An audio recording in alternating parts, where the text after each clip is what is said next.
Good afternoon, everyone. And again, thank you very much for the kind invitation to speak today. And I'll be talking a little bit about venous stent design. So clearly, deep venous stenting has increased across the globe, really. On the left, you can see a patient who's got post-thrombotic obstruction. On the right, venous stent that's been placed, and you can see adequate venous return. Now, traditionally, most people who've been doing this, at least for the last 20 or so years, have used repurposed arterial stents, namely the wall stent. But most arterial stents are not strong enough for the venous system. On the left, you can see the Mayferner's point with compression caused by the artery, and this is a venous stent that's been squashed in this area. On the other hand, this can be expanded with a dedicated venous stent. The key requirements for a venous stent is that they have to be large enough to be put into a venous system. They need to have strength to withstand recoil of the high fibrotic lesions and external compression that's been caused, flexibility to ability to conform smoothly in highly tortuous vessels, and durability, not susceptible to fracture even when the hip is flexed maximally. Ideally, they should be easy to deploy with precise and predictable stent placement. There are different properties of the arteries and veins which influence venous stent design. Arteries generally have atherosclerosis as its predominant diseased vessel, compared to thrombotic and compressive forces which require radial force and crush resistance. The vessel diameters are significantly larger in the veins, 10 to 20 millimeters, and again, vein flexion is much more tortuous.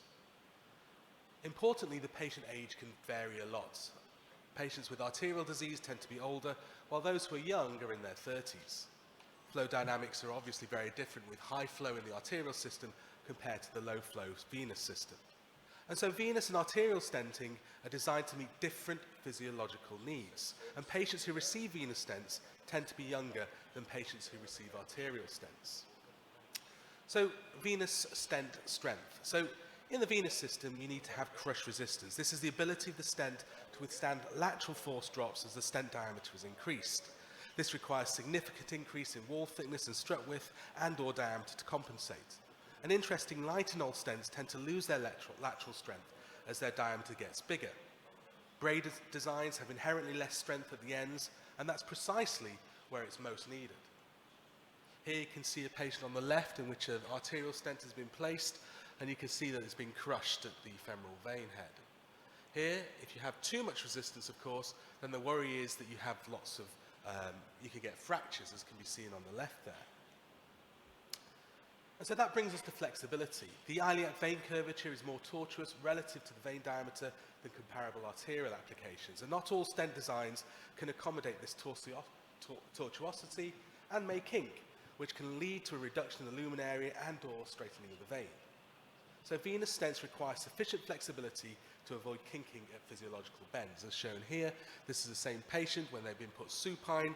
You can see the stent, which is nicely open up. But when we go to 90 degrees, you can see the amount of flexibility that's required in the stent. And this is one of the closed design stents. And at this point here, you can see an area where they were starting to see some fractures being placed.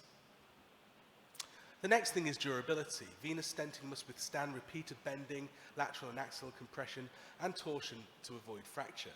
A high percentage of post-thrombotic patients require stents that cross the inguinal ligament, as shown in the picture on the left, in a patient who's had IVC reconstruction. And this anatomical location endures the most intense bending during walking and sitting. We use computational modeling to look at the stent loading around this area, both at the ligament as it comes round, as well as the pushability of these stents. And primary stent loading modes have been done on bench testing. And unfortunately, this is not really an accurate displacement of what happens in the venous system. And the deformation modes have precedent on other anatomical locations. So where we traditionally test stents in terms of where they may be, for example in the SFA, it's very different to where the venous ligament is. And so understanding how a stent may perform, a venous stent in particular, is a challenge. And differently, we need to make sure that these stents last more than the 10-year bench challenge that's required for arterial stents, because the young age of venous occlusion patients, typically 30 years of age, may present additional considerations in duration of stent performance. Accurate deployment, of course, is a must. Stent delivery systems must enable easy and precise and predictable stent placement. Delivery systems that incorporate an isolation sheath or stabilizing sheath are preferred, and braided stents are known to shorten during deployment, which can make stent positioning less precise. The open lattice structure expanded with minimal foreshortening compared to closed cell designs, and again, this is one of the advantages of having an open cell design stent. So when thinking about stent structure, stent terminology is important. Stent design contributes to stent performance. This design includes rings and elements that are joined together in a distinctive pattern, and the rings and elements provide radial strength, while their connections play a major role in flexibility and provide longitudinal stent. And thinking about these two, it's a trade-off. So cell geometry is a trade-off between stent flexibility and surface coverage. And venous stents can be designed with either an open or closed cell configuration. Open cell stents are those where the adjacent elements are periodic peak-to-peak connections and peak-to-valley connections, and mid-strut to mid-strut connections. In contrast, closed stents are those where the adjacent elements are fully connected at each crown, and braided stents may be considered a closed cell stent design. These connectors play a major role in stent's flexibility and provide longitudinal strength. And fewer connectors may make the stent more flexible, while more connectors make the stent more stronger. Distribution of these connections, though, is key to achieving a balance between strength and flexibility. But does it really matter?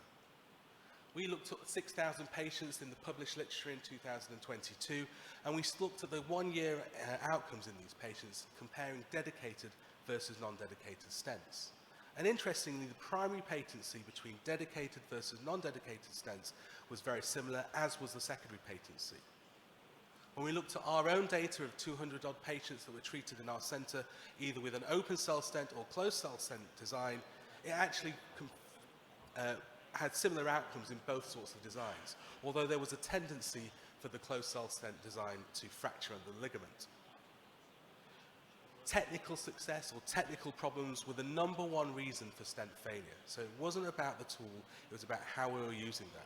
Together with flow and patient thrombotic factors, these were more important than the type of stent that we were using. And as it says, a bad workman always blames his tool. I think in venous stenting, this is very important. So the 4 key factors of success are not about stent design. It's about using the right patient or selecting the right patient, having the right imaging, having the right kit, and doing the right surveillance of these patients if you are going to have very good outcomes. Thank you very much.